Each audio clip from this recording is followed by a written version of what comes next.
Today, it seems like your money is increasingly becoming something you have permission to use rather than something you actually possess.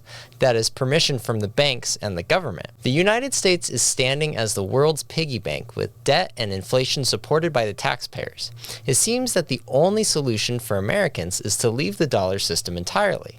But what would this look like? We get into this and more on this week's episode of Fiscal Fridays.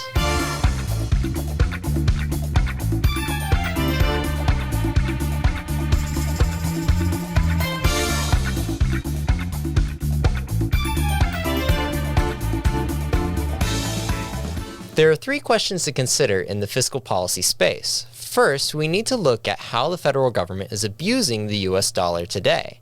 Then, what the Idaho legislature could do to circumvent these abuses.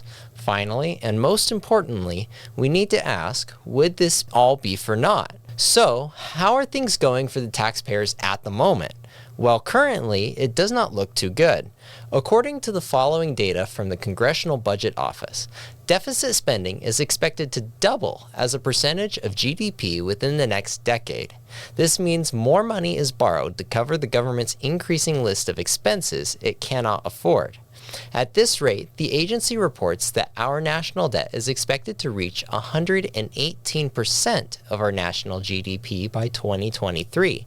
This means that for every dollar hardworking Americans bring into this country, our government will owe an additional $1.18, and you are expected to foot the bill. Inflation is hitting hard too.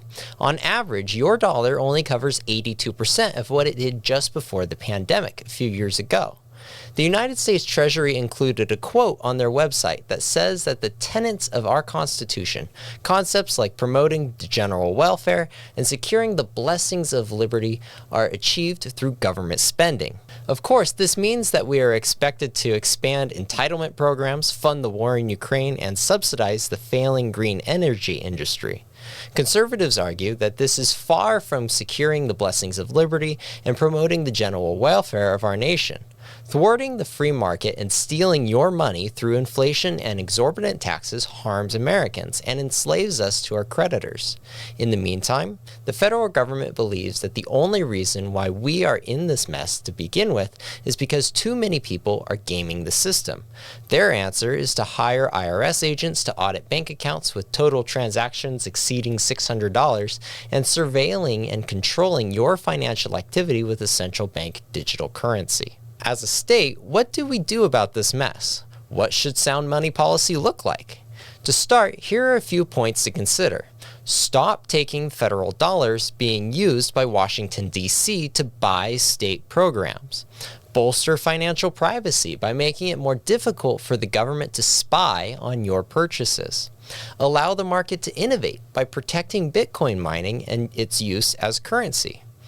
Hold state assets in gold and silver instead of inflated government dollars. These solutions help states establish their constitutionally guaranteed independence from the swamp monsters running the permanent federal establishment. They create ways for Idahoans to more efficiently make purchases with no need to be involved in the increasingly surveilled banking system. They allow the market to innovate, rendering the federal CBDC obsolete on arrival. They also prevent the state from having to make such severe inflation adjustments to the budget each year, requiring you to foot less of the bill. With all this considered, what are the odds of success by dealing with these things at the state level? Truthfully, they are slim.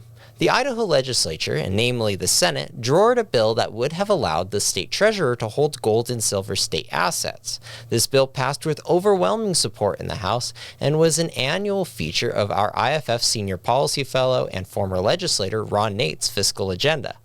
There is hope that Idaho could pass a bill that would allow businesses to accept Bitcoin without having to pay special taxes and to guarantee the right to mine cryptocurrency.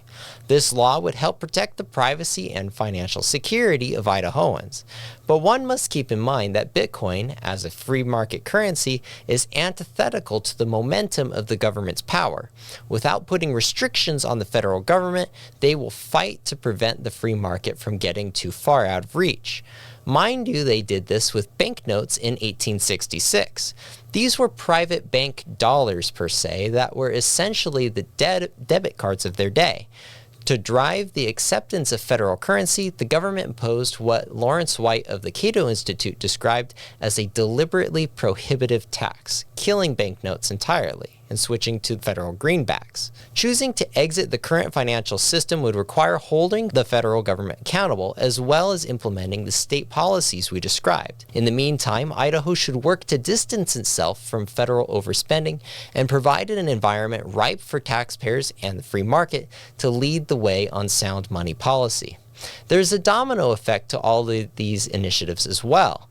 Idaho could be an example for other states to break free from federal spending and the free market to innovate. This dramatically reduces the leverage of the federal government and allows more Americans to enjoy financial liberty. In sum, the federal government is abusing its control over the financial system. States have a menu of options for distancing themselves from the impending downfall of the dollar, but we must not give up the fight in Washington, D.C. So, let's make Idaho an example for sound money policy. The future prosperity of Idaho and the nation depends on it. So what do you think? Should the Idaho legislature consider these solutions in 2024? What are your concerns about the financial stability of our nation? Let us know in the comments below or email us directly to media@idahofreedom.org. Also, for more episodes of Fiscal Fridays or other great content from the Idaho Freedom Foundation, please visit idahofreedom.org.